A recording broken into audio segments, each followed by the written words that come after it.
یہ کہانی ایک ایسے دور کی ہے جب دنیا ایک تاریک دور سے گزر رہی تھی، جب انسانیت کی سب سے بڑی آزمائش تھی۔ جرمنی کی فضاؤں میں خوف کا سایہ تھا اور ہر روز نازیوں کے ظلم کی نئی کہانیاں سنائی دیتی تھیں۔ اینجل، ایک نوجوان یہودی لڑکا، اپنے والدین اور دوستوں کے ساتھ جرمنی کی سب سے مشہور بیکری میں کام کرتا تھا۔ وہ محنتی تھا، خوش تھا اور اپنی زندگی کے ہر لمحے سے محبت کرتا تھا۔ لیکن یہ خوشی بہت جلد چھن گئی جب ایک دن وہ اپنے خاندان کے ساتھ ایک خون آلود ٹرین میں سوار ہو گیا جو انہیں موت کے راستے پر لے جا رہی تھی۔ ٹرین کے دروازے بند ہو چکے تھے اور وہ ایک بے رحم سفر کی طرف روانہ تھے۔ سرد ہوا کا ایک شدید جھونکا اندر آیا اور اینجل کے جسم میں کپکپی ڈال دی۔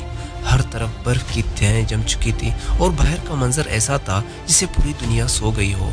اینجل کے ساتھ سینکڑوں لوگ بھی تھے جو سخت سردی میں بلبلاتے ہوئے خوف کے سائے میں اپنی تقدیر کا انتظار کر رہے تھے۔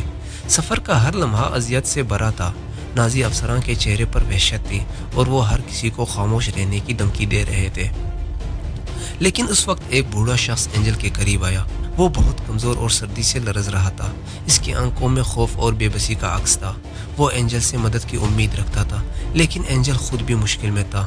اینجل نے ایک لمحہ سوچا، پھر دل میں کوئی آواز آئی، یہ وقت ہے کہ میں انسانیت کی ایک مثال قائم کروں۔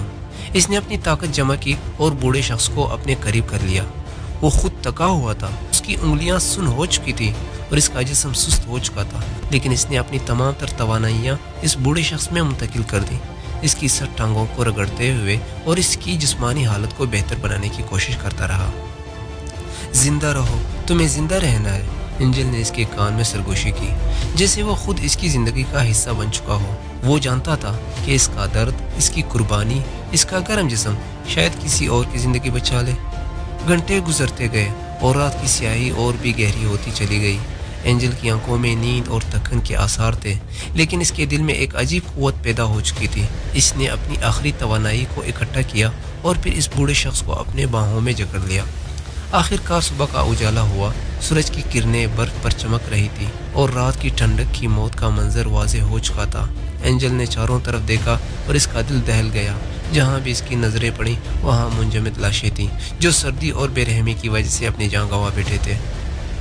لیکن اس کے قریب صرف دو لوگ زندہ تھے، وہ اور وہ بوڑھا شخص جسے اس نے اپنی محبت اور قربانی سے بچایا تھا۔ اینجل کی آنکھوں میں غم، افسوس اور شکر گزاری کی جھلک تھی۔ وہ جانتا تھا کہ اس کا سب سے بڑا مقصد کسی اور کی زندگی بچانا تھا، اور آج اس نے اپنی قربانی کی قیمت پر کسی اور کی زندگی بچا لی۔ یہ زندگی کی سب سے بڑی حقیقت ہے، اینجل نے دل میں سوچا۔ جب آپ کسی اور کا دل گرماتے ہیں تو آپ اپنے اندر بھی گرمائش محسوس کرتے ہیں۔ یہ کہانی ہمیں سکھاتی ہے کہ کسی کی مدد کرنا اور دل سے محبت کرنا نہ صرف دوسروں کی زندگی بدل سکتا ہے، بلکہ آپ کی اپنی زندگی کو بھی نیا مقصد دے سکتا ہے۔ جب آپ دوسروں کی ہمت بڑھاتے ہیں تو آپ اپنی ہمت کو بھی جلا بخشتے ہیں۔ یہ انسانیت کا سب سے بڑا راز ہے۔ زندگی کا راز صرف ایک چیز ہے اور وہ ہے محبت اور قربانی۔